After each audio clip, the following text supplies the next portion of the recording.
주소서. 아멘. 사사기 10장 말씀을 보겠습니다.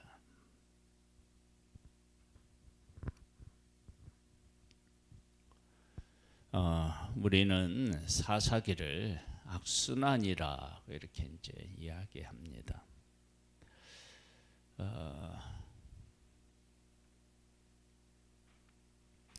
이 악순환이라고 하는 것을 우리가 좀 더 생각 좀 해봐야 되는데요. 이런 것입니다. 사사들이 활동해서 누린 평안의 기간이 보통 몇십 년 이렇게 됩니다. 그런 긴 시간이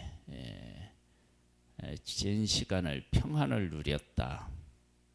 평안을 누린 그 기간 동안에는 하나님의 징계가 그 백성에게 없었다라고 하는 거고, 그런 징계가 없었다라고 하는 것은 나름대로 범죄하지 않은 모습을 갖고 있었다. 우리가 이제 그렇게 본다면 40년을 평안하였다. 그러면 우리의 인생에 살아가는 데 있어서 미디안에게 한 20년, 또 어디로부터 한 40년 이렇게 고통을 겪다가 사사가 활동해서 몇십 년을 평안했다. 그러면 그게 인생에 그 미디안에게 고통을 받고 구원을 얻어 평안히 살아갔다. 이게 거의 일생을 주기로 보면은 그게 막 굴곡이 심했다. 그렇게 보긴 또 어렵지 않나요? 우리는 이 사사를 글을 통해서, 성경에 나와 있는 이 말씀을 통해서 반복되는 형태로 나타나서 이게 막 계속 뱅글뱅글 돌아가는 것 같지만, 이 당시에 하나님의 백성들의 어떤 수명을 이렇게 보고 그 수명 아래에서 생각해 보면 이런 주기가 일생에 한 번, 그 다음에 길어야 두 번 될까 말까, 그런 형태이거든요. 그러니까 그런 상황으로 보면 이게 그렇게 악순환인가, 이런 질문이 되기도 해요. 그 다음에 그렇게 보면 우리는 이들보다 더 짧은 주기를 가지고 하나님을 섬기다가 또 하나님을 떠나다가 불순종하거나 이런 것이 훨씬 더 우리 주기가 짧지 않나.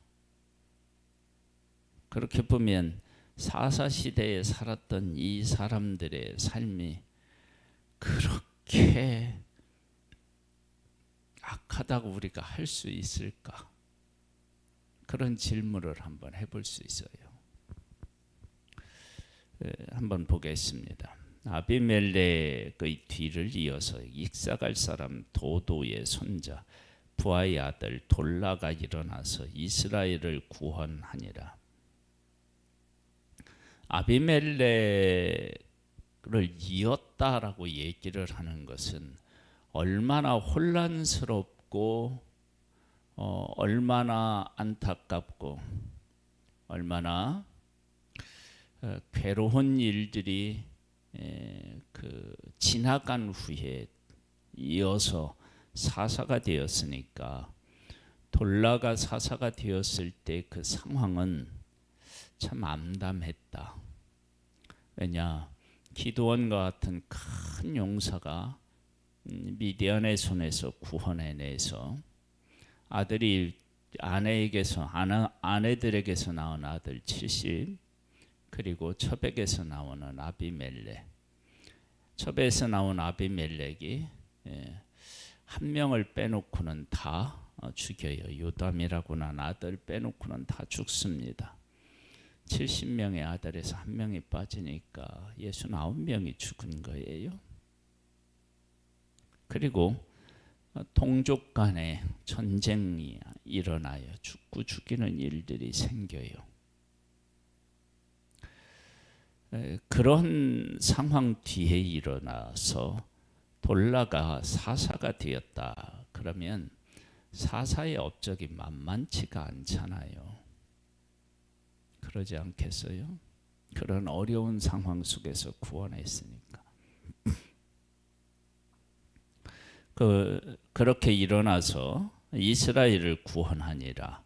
그가 에브라임 산지 3일에 거주하면서 이스라엘의 사사가 된 지 23년 만에 죽음의 3일에 장사되었더라. 그렇게 해서 23년 만에 죽었으니까 사사기의 어떤 그 상황을 통해서 알 수 있다면 23년 동안 평안한 거 아니겠어요?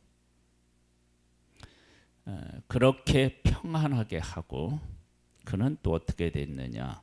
죽는다는 거예요. 그 다음에 그 후에 길르앗 사람 야일이 일어나서 22년 동안 이스라엘의 사사가 되니라. 그에게 아들 30명이 있어 어린 낙이 30을 탔고 성읍 30을 가졌는데 그 성읍들은 길르앗 땅에 있고 오늘까지 하본 야일이라 부르더라. 야일이 죽음에 가문에 장사되었더라. 그렇게 나옵니다.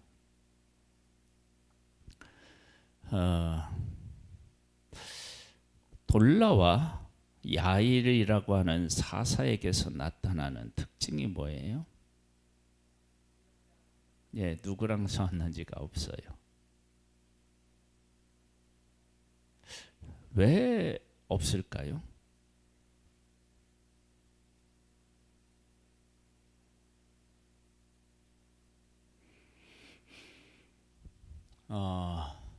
지금 위에 아비멜렉을 이어서 사사가 되었잖아요. 아비멜렉 때는 동지끼리의 싸움이었어요. 그렇죠? 아마도 그 돌라라고 하는 그 사사와 야일이라고 하는 이 사사의 주된 그런 어떤 것이 동족 간에서 일어난 일들에 관련되어 있을 가능성을 배제할 수가 없다. 그리고 이들을 바르게 세워놓으면 사실은 적과의 싸움은 싸울 일이 없지요. 그렇죠? 물론 성경에서는 아무것도 우리에게 가르쳐 주지고 있지 않지만 그렇습니다. 그리고 또 하나는 뭐냐면 반복되는 것이지만 사사는 죽는다는 것입니다. 그리고 사사가 죽으면 또다시 하나님의 백성들이 사사가 없는 그 시대에는 혼란스러워지는 것을 알 수 있습니다. 하나님의 백성들이 하나님을 의식하고 하기보다는 사사를 의지했다. 이 부분은 사실은 이스라엘 백성들의 문제만이 아니죠. 우리들에게서도 일어나는 일입니다. 그러니까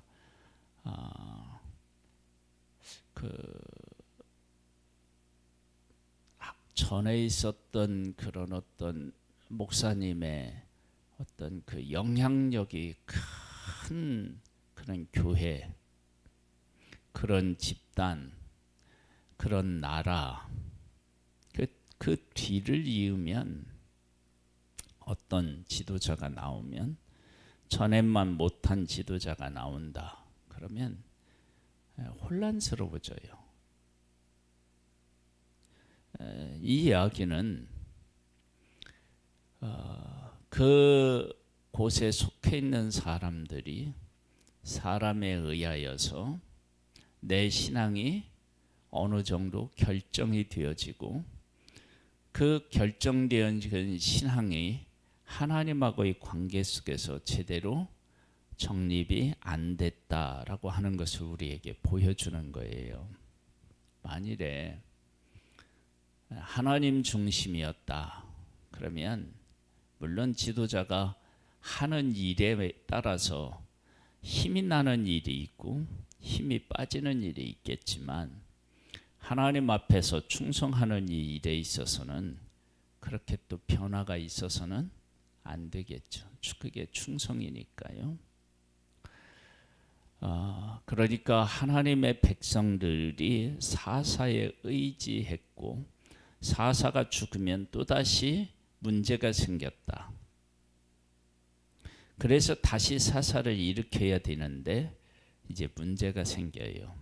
어떤 문제가 생기느냐? 6절에 보면요, 이스라엘 자손이 다시 여호와의 목전에 악을 행하여 바알들과 아스타롯과 아람의 신들과 시돈의 신들과 모압의 신들과 암몬 자손의 신들과 블레셋 사람들의 신들을 섬기고 여호와를 버리고 그를 섬기지 아니하므로 여호와께서 이스라엘에게 진노하사 블레셋 사람의 손과 암몬 자손의 손에 그들을 파심해 그 해에 그들이 요단강 저쪽 길르앗에 있는 아모리 족속의 땅에 있는 모든 이스라엘 자손을 쳤으며 18해 동안 억압하였더라. 18년을 그런 거예요. 암몬 자손이 또 요단을 건너서 유다와 베냐민과 에브라임 족속과 싸움으로 이스라엘의 곤고가 심하였더라. 이스라엘 자손이 여호와께 부르짖어 이르되 우리가 우리 하나님을 버리고 바알들을 섬김으로 주께 범죄하였나이다 하니, 여호와께서 이스라엘 자손에게 이르시되 내가 애굽 사람과 아모리 사람과 암몬 자손과 블레셋 사람에게서 너희를 구원하지 아니하였느냐? 또 시돈 사람과 아말렉 사람과 마온 사람이 너희를 압제할 때에 너희가 내게 부르짖음으로 내가 너희를 그들의 손에서 구원하였거늘 너희가 나를 버리고 다른 신들을 섬기니 그러므로 내가 다시는 너희를 구원하지 아니하리라. 가서 너희가 택한 신들에게 부르짖어 너희가 너희의 환난 때에 그들이 너희를 구원하게 하라 하신지라. 이스라엘 자손이 여호와께 여쭈되 우리가 범죄하였사오니 주께서 보시기에 좋은 대로 우리에게 행하시려니와 오직 주께 구하옵나니 오늘 우리를 건져 내옵소서 하고, 자기 가운데에 이방 신들을 제하여 버리고 여호와를 섬김에 여호와께서 이스라엘의 곤고로 말미암아 마음에 근심하시니라. 여기 보면 하나님 앞에 부르짖은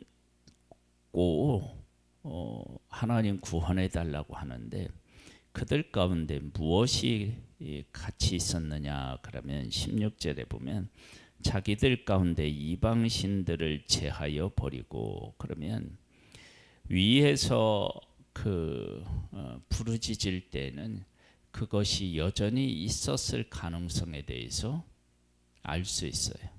그러니까 이방 신들을 버리지 않은 상태에서 하나님 앞에 부르짖을 가능성이 있다는 거예요. 이러한 일들은 야곱의 생애에 대한 것을 다루는 창세기에서도 볼 수 있는데, 베델로 올라가라. 그랬을 때 야곱이 그와 함께한 사람들에게 다 뭐를 얘기하느냐면 우상 이런 것들을 다 재버리고, 그래서 에셀나무 밑인가요? 이렇게 해서 묻고 그리고 가고. 그러니까 그게 있었던 거라고요. 우리가 하나님 앞에 나아가는 데 있어서 문제가 되는 것 중에 뭐냐면, 회개라고 하는 것은 돌아서는 것인데 우리가 중요하게 여기는 것은 하나님을 떠난 것이 아니라 육신적인 고통이 심하다는 것에 대한 문제를, 그것에 대한 문제성을 갖고 하나님 앞에 나아가서 문제를 해결받기를 바라는 마음, 그것이 크지, 하나님 앞에 돌아서서 내가 다른 것을 섬기고 있다, 그런 것에 대한 심각성을 모를 수 있어요. 그러니까 회개라고 하는 문제는 돌아서는 것인데 돌아서지 않는 회개를 할 수 있다는 것입니다. 이게 이제 우리들이 가지고 있는, 우리가 속고 있는, 우리가 정신을 차리고 깨달아야 하는 아주 중요한 것입니다. 그런 모습들이 어디에서도 나타나느냐?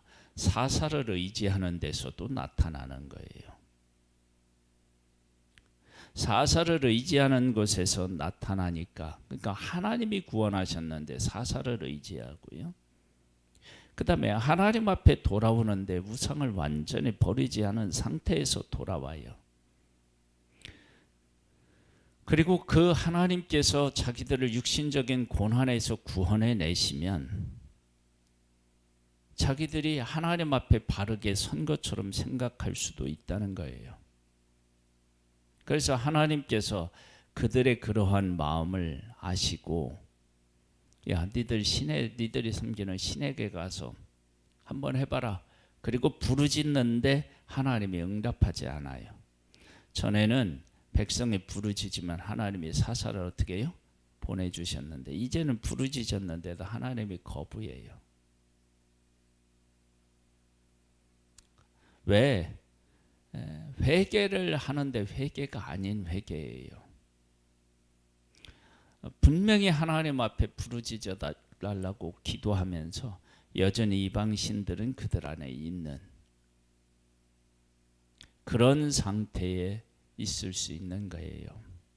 우리들이 하나님 앞에 부르짖는데도 하나님께서 구원해 주시지 않는다라고 여겨지면 내가 온전히 돌아섰는지에 대한 문제를 한번 짚어봐야 됩니다.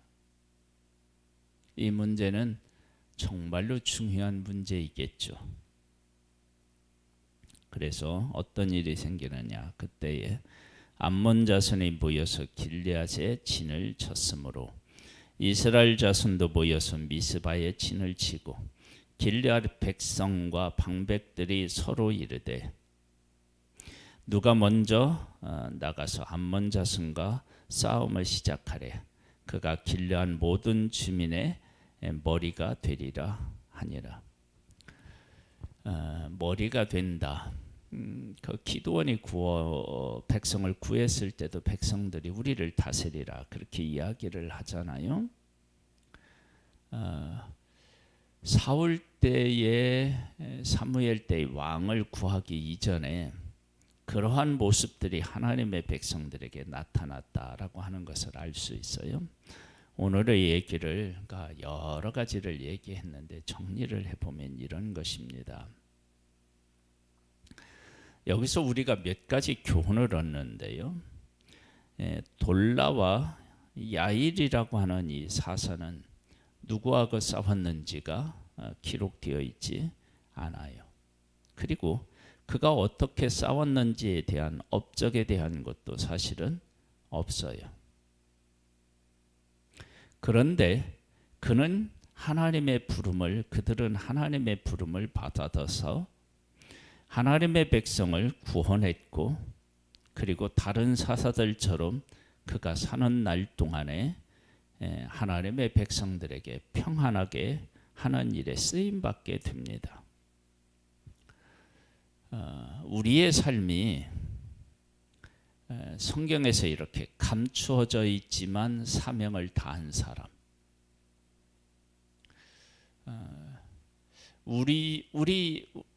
그런데도 이들은 충성한 거죠. 다른 사람들은 막 몇 페이지가 기록되어 있는데 이 사람들은 지금 2절, 3절 이렇게 기록되어 있고 양으로 보면은 뭐 돌라나 야일이나 사실 크게 다르지가 않아요. 그런데 이들의 충성은 다른 사사들의 충성과 다르지 않았겠죠. 누가 알아주든 알아주지 않든 우리에게는 맡겨진 사명을 잘 감당해야 한다라고 하는 사실을 알 수 있고요. 회개를 하는데 이 회개라고 하는 것이 온전한 회개가 돼야 되는데 온전한 회개를 하기보다는 그렇지 않은 거예요. 한 가지 예를 들어보면 이런 거예요. 엘리야 때에 바알과 세라 선지자들과 갈멜산에서 누가 진짜 신이냐 할 때요. 이스라엘 백성들이 섬기자 할 때 머뭇머뭇하죠. 그렇죠? 그 머뭇머뭇하는 것 그 자체가 뭐냐면 하나님을 섬길 것인지 바알을 섬길 것인지 지금 여기에 대결을 보고 선택하겠다 그 얘기잖아요.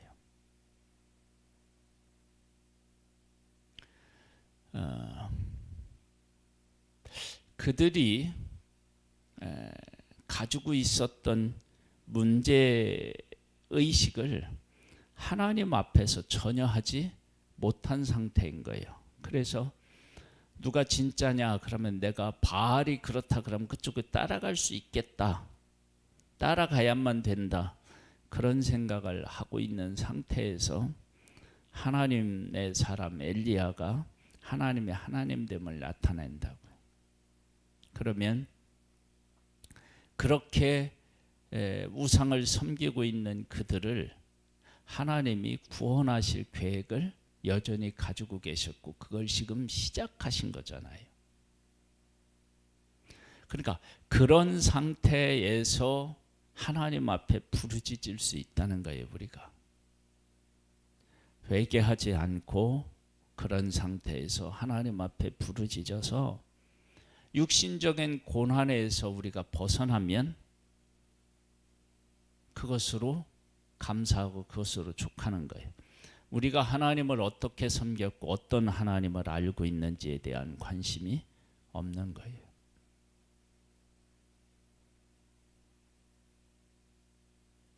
이게 이제 문제가 돼요.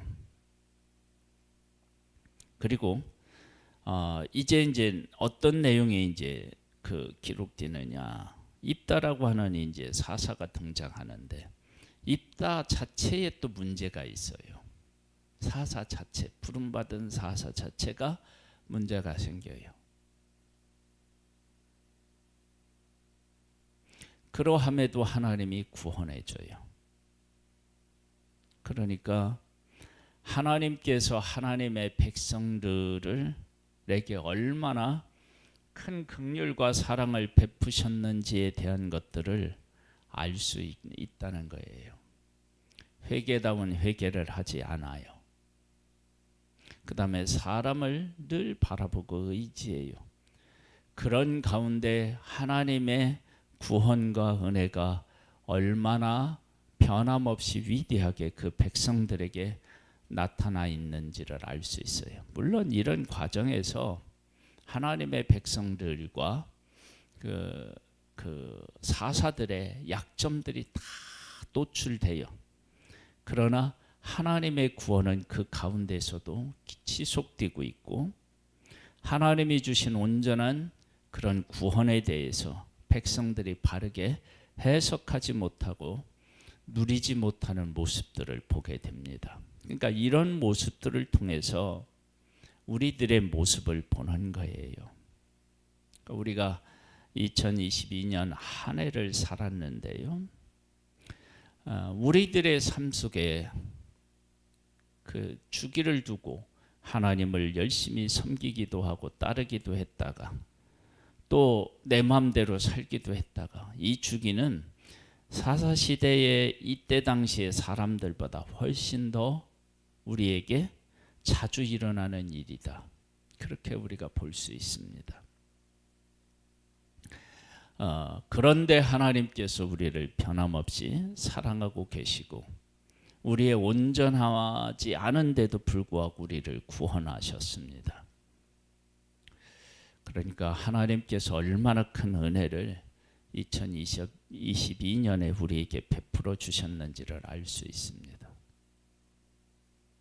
이러한 하나님의 변함없는 구원이 우리를 어디로 인도하느냐. 이스라엘 백성들이 애굽에서 부르짖었지만 하나님을 바르게 깨달아 알지 못한 상태에서 부르짖잖아요. 하나님을 제대로 알지 못하는 그들에게 하나님이 어떤 분이신지를 보여주시면서 구원을 하셨어요. 그리고 이 지금 사사시대에도 마찬가지고 지금 우리들에게도 마찬가지예요.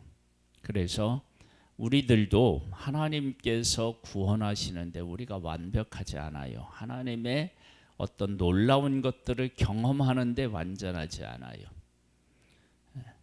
그리고 그 구원들이 다시 반복되면서 우리는 누구를 깨달아 알게 되느냐?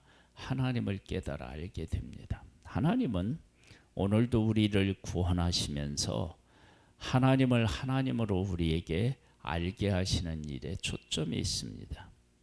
우리의 구원이 육신적인 것들에 머무르면 우리는 회개도 바르게 할 수 없을 뿐더러 온전한 구원에 이를 수가 없습니다.